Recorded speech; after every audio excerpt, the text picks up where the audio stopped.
प्रिय दर्शक बंधु आज वीडियो को आपण मानक स्वागत। आज वीडियोटी आपण बहुत खास होगा जाऊँगी जहाँकि आपण जानवे आपणकर वर्षर ही अंतिम मासटी माने डिसेम्बर मास 2025 आपण किपरि कटिबो एवं ता सहित जानवे आपणकर ये अंतिम मासरे आपणकर स्वास्थ्य किपरि रहिबो, आपणकर वैवाहिक जीवन, शिक्षा, प्रेम जीवन, भाग्य, क्यारियर, बेपार वाणिज्य किपरि रहिबो से विषय मध्ये आलोचना करा जिवो। तो निश्चित ए 2025 जीवा पूर्वरु आपनको निश्चित बहुत किछि सिखेइबो एवं बहुत किछि सफलता देबो मध्ये। आपणकर जदि दुख चल जाइतला तो सुख मध्ये आसीबो, दुख चालुथिला सुख आसीबो। तो निश्चित एई सब घटिबा पई जाउची। तो आपण निश्चित वीडियो को शेष पर्यंत देखंतु एवं ग्रह मानकर स्थिति किपरि रहिछि से विषय मध्ये आलोचना करा जिवो एवं जेउ ग्रह आपनको खराब फल प्रदान करूचंती शेषरे तांको पई प्रतिकार मध्ये रहिबो। तेबे दर्शक बंधु वीडियो रे आगु को बढ़िबा आगु जदि ए पर्यंत मो चैनल को सब्सक्राइब करिना दी तेबे ओटे सब्सक्राइब करी वीडियो गोटे लाइक कर दियंतु एवं भक्ति और सदा मन रे कमेंट बॉक्स रे जय मां लक्ष्मी अवश्य लिखंतु। तेबे दर्शक बंधु आ डेरी नकरी चलंतु जानि मिथुन राशि व्यक्ति विशेषक जीवन रे ए अंतिम मासरे कोन परिवर्तन आसीबा पई जाउची। देखंतु आपणकर राशि चक्र रे तृतीय राशिटी होची मिथुन राशि। तो मिथुन राशि रो स्वामी बा अधिपति रहले बुध। बुध आपणकर पंचम स्थान रे अवस्थान करिसेंती, केतु आपणकर तृतीय स्थान रे अछंती, गुरु बृहस्पति प्रथम स्थान रे अवस्थान करिसेंती, सूर्य मंगल एवं शुक्र षष्ठ स्थान रे अवस्थान करिसेंती, शनि आपणकर दशम स्थान रे अछंती, राहु आपणकर नवम स्थान रे अवस्थान करिसेंती। तेबे दर्शक बंधु जदि स्वास्थ्य विषय रे आलोचना करिबा तो देखंतु प्रथम ग्रह को स्वास्थ्य रो ग्रह बोली माना जाय, इम्यूनिटी सिस्टम रो ग्रह बोली माना जाय। तो प्रथम घर रो स्वामी हेउचंती बुध। बुध आपणकर पंचम स्थान रे अछंती किंतु षष्ठ स्थान को चली जिवे 6 डिसेंबर को। तो षष्ठ स्थान कोन ऋणर रोगर एवं शत्रुर गृह बोली माना जाए। तेणु एठी 6 डिसेम्बर रु 22 डिसेम्बर पर्यंत आपनको स्वास्थ्य उपरे टिके ध्यान देबाको पड़िबो, काहेकि ना आपनको राशि स्वामी षष्ठ स्थान रे अवस्थान करिवे जाकि आपनकर गला संबंधी समस्या देखा दे पारे, स्किन एलर्जी होई पारे, इन्फेक्शन एलर्जी होई पारे एवं आपनकर ठंडा काश आखि जलापड़ा मध्य हेबार संभावना रही अछि एवं आपनकर इम्यूनिटी सिस्टम टिके डाउन हेबार संभावना रही अछि। काहेकि ना प्रथम घर स्वामी षष्ठ घरे किंबा अष्टम घर रे रहिले आपनकर इम्यूनिटी सिस्टम ऊपर प्रभाव पकई थांती। तेणु आपनकर निश्चित इम्यूनिटी सिस्टम डाउन रहइबो। तेणु एही समय आपन टिके भलो खाद्यपेय आहरण करंतु एवं कणिया खरा रे आपन बसंतु एवं योग व्यायाम करंतु, सेटा आपनकर शरीर प्रति बहुत भलो फायदाकारी हेबो। तेणु आपन एही समय भितरे आपन टिके चेष्टा करंतु अधिक पानी पीबा पई मध्य, कारण डिहाइड्रेशन रखिला फल रे आपनकर शरीर मध्य बहुत भलो रहइबो। तेबे दर्शक बंधु वर्तमान आसंतु जानि नबा आपनकर शिक्षा विषय विद्यार्थी मानक पई किपरि रहइबो। देखंतु शिक्षा क्षेत्र रो गृह होची पंचम गृह। तो पंचम गृह रो अधिपति पंचम गृह रे बुध अवस्थान करिसेंती। तो पंचम गृह रो अधिपति रहिले शुक्र षष्ठ गृह रे अवस्थान करिसेंती किंतु सप्तम गृह को चली जिवे 20 डिसेम्बर को। तो बृहस्पति मध्य गुरु बृहस्पति आपनकर पंचम स्थान को दृष्टि देउचंती। आ गुरु बृहस्पति हेउचंती ज्ञानर कारक, आपणर परिपक्वता। तेणु आपणकर जेहेतु गुरु बृहस्पति ज्ञानर कारक होइकि पंचम गृह को दृष्टि देउचंती माने आपणको बहुत मात्रा रे ज्ञान प्रदान करूचंती। आपण बुझिबा शक्ति बहुत मात्रा रे आसीबो, स्मरण शक्ति मध्ये बहुत भलो रहइबो। तो 6 डिसेम्बर रु 18 डिसेम्बर पर्यंत टिके आपणकर मन भटकी जाई पारे। आपणकर जदि एग्जाम रही अछि आपणकर 6 डिसेम्बर पूर्वरु आपनकर एग्जाम बहुत भलो रे जिवो किंतु 18 डिसेम्बर परे आपनक पई टिके भलो अछि किंतु 6 डिसेम्बर रु 18 डिसेम्बर भितरे आपनकर मन भटकी पारे, आपनकर पाठ पढ़ा रे मन न लागि पारे, प्रेम जीवन रे हेउ याडे सियाडे हेउ सांग साथी रे हेउ आपनकर पाठ पढ़ा रे मन न लागि एई सब रे लागिवो।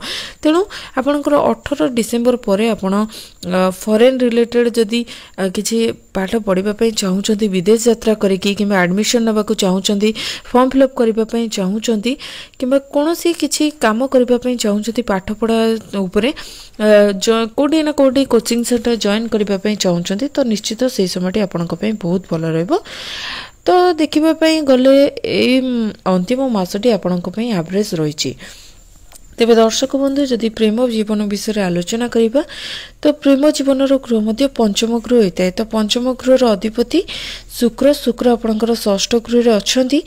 तो प्रथम घर होउची आपणकर एवं पंचम गृह होउची आपण जाको भल पाउचंती बा सामना लोकंकर। तेणु बुध और शुक्र आपणकर कनेक्शन 1-12 कनेक्शन बनुची। तो 6 डिसेम्बर पूर्वरु जेतेबेले बुध एवं शुक्र एका संगे अवस्थान करूचंती तो 6 डिसेम्बर रु 20 डिसेम्बर पर्यंत आपणकर बहुत भल स्ट्रांग रहइबो, कथावार्ता मधुर संपर्क सृष्टि हेबो, बुलाबुली प्लानिंग करि पारंती, रोमांटिक मध्ये रहिबे, निज भितरे कॉन्फिडेंस लेवल मध्ये बहुत भल रहिबो, कनेक्शन भल रहिबो एवं प्रेम रिलेशन ने आपण जहा किछि समस्या रहितला, ब्रेकअप भली समस्या रहउतला, आपणकर ब्लॉक हेतला, आपणको कथावार्ता बंद हेतला, जहा भी किछि आपणकर समस्या देकी आपण गति करतले तो 6 डिसेम्बर आरंभ करी 20 डिसेम्बर भितर संपर्क मधुरता आसीबो। किंतु 20 डिसेम्बर परे आपनको टिके ध्यान देबाकू पड़िबो आपनकर प्रेम जीवन उपरे। काहेकि ना जेतेबेले शुक्र अष्टम गृह को प्रवेश करिवे सेतेबेले आपनकर सामना लोक आपण जाको भल पाउचंती तांको सहित जुक्तितर्क हेबो। तेणु जुक्तितर्क जमिति न हो से विषय टिके ध्यान दियंतु। ता सहित आपनकर चिंता मध्ये बढ़ी पारे। चिंता काहेकि ना एमिति किछि सामान्य देखा दउछि 20 डिसेम्बर परे परिस्थिति एमिति किछि आसी पारे। तेणु आपनको विशेष भाव रे ध्यान देबाको पड़िबो प्रेम जीवन उपरे, नहले आपण हैरान हेबे, दी जनक भितरे बेसी झगड़ा झंटी सृष्टि हेबो। तो देखंतु वर्तमान जदि वैवाहिक जीवन विषय आलोचना करिबा तो सप्तम गृह होची वैवाहिक जीवन गृह। तो गुरु बृहस्पति सप्तम घरर अधिपति प्रथम गृह रे अवस्थान करिसेंती। तो सप्तम गृह को मध्य निज गृह को तुष्टि देउचंदी। शनि मध्य आपणकर सप्तम गृह को तुष्टि देउचंदी, मंगल मध्य सप्तम गृह को आसी जिबे। तेणु एठी आपणकर मिश्रित फल प्रदान हेबाकू जाउची। प्रथम कथा जेहेतु गुरु बृहस्पति सप्तम गृह को दृष्टि देउचंदी, निज गृह को दृष्टि देउचंदी माने वैवाहिक जीवन को बहुत भल बनेबे। आपण दी जनक भितरे तालमेल बहुत भल रहिबो, दी जनकर नेचर बहुत भल रहिबो एवं आपणकर दी जन को बहुत भल पाइबे, केयर मध्य करिवे। किंतु शनिकर दृष्टि जेहेतु सप्तम गृह को पड़ुची माने आपणकर जीवन साथी भितरे टिके जिदी रहिबो, स्टोबन नेचर से रही परंती। तेणु आपण तांको टिके कंट्रोल करिबा पई पड़िबो।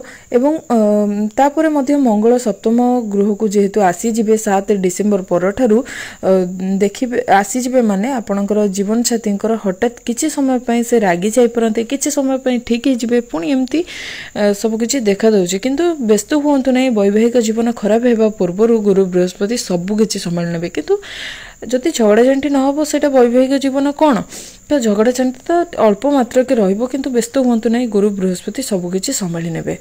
तेबे दर्शक बंधु वर्तमान आसंतु जानि नबा आपनकर भाग्य विषय। भाग्य आपनकर किपरि रहिबो देखंतु। भाग्यर स्थान होछि नवम स्थान। तो नवम स्थान रे आपनकर राहु अवस्थान करिसंती।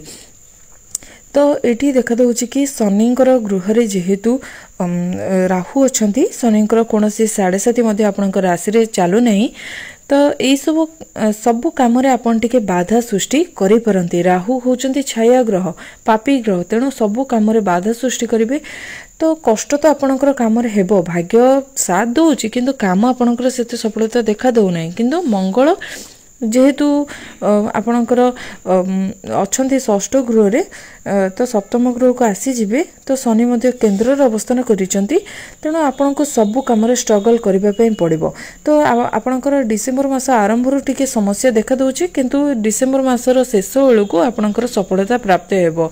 तो भाग्य स्थान को जेहेतु दृष्टि पड़ुछि गुरु बृहस्पतिंकर, तो आपण जमा भी चिंता करंतु नै। आपण जदि जहा किछि करबा पई चाहुचंती, शुभ कार्य, मांगलिक कार्य, गृह निर्माण किंबा आपणकर होम यज्ञ हो, नुआ कार्य हो, किंबा गाड़ी किनिबा पई हो, किंबा जहा भी किछि आपण चाहुचंती, हां आपणकर जन्म जातक टिके देखै दियंतु भल पंडित को। किंतु गुरु बृहस्पति जेहेतु दृष्टि पकाउचंती भाग्य स्थान को, तेणु आपणकर भाग्य उज्जवलमय देखा दउछि। सबु काम आपण करि परिबे। गुरु बृहस्पति आपणको सफलता प्राप्त करूचंती, कारण गुरु बृहस्पति होचंती आशीर्वादर ग्रह।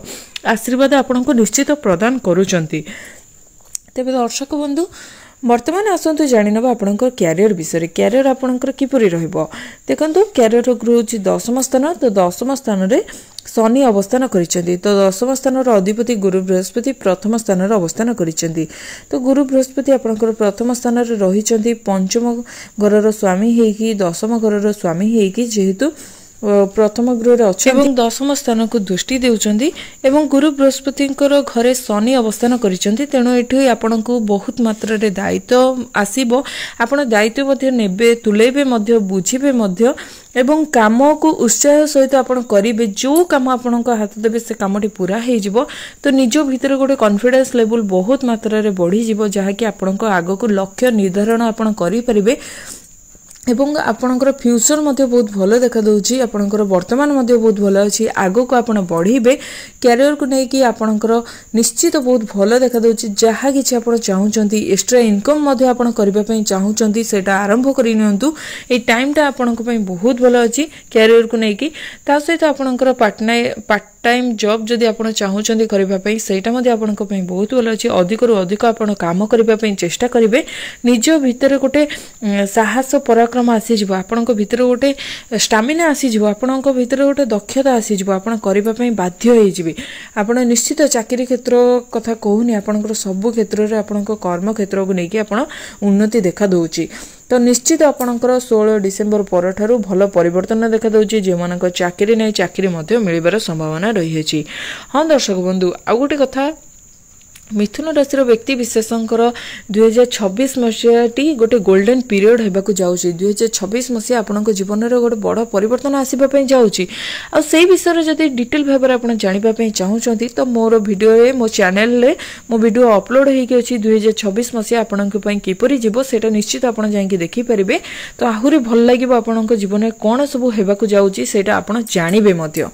तेबे दर्शक बंधु वर्तमान जदि आपणकर एई मासरे बिजनेस विषय आलोचना करिबा बिजनेस आपणकर किपरि रहिछि तो बिजनेस कर सप्तम गृह को जेहेतु गुरु बृहस्पति दृष्टि रहुछि शुक्र मध्ये आपणकर सप्तम गृह को आसी जिवे तो बिजनेस को नेकी मध्ये बहुत भलो अछि स्टार्टिंग रो टिके स्लो रहइबो आपणकर बिजनेस तो आपण काम करिवार तरीका टिके कम रहइबो आपणकर बिजनेस रे टिके लॉस देखा दे पारे स्टार्टिंग रु किंतु 7 डिसेंबर परठारु खास करके 13 रु सॉरी 18-20 डिसेंबर परठारु आपनको निश्चित बिजनेस रे धीरे धीरे ग्रोथ देखिबा पय मिलबो आ 2024 मसिया रे बिजनेस रे उन्नति ही उन्नति रहिछि तो जदि नूतन बिजनेस आरंभ करबा पय चाहूचंती तो निश्चित आपण 2026 मसिया रे कले आपनको पय बहुत भलो ग्रोथ देखा दबो नुवा नुवा बिजनेस आपण करिवे डेली इनकम रे ग्रोथ हेबो नुवा नुवा ग्राहक आपनको बिजनेस रे जोड़ी हेबे मध्य।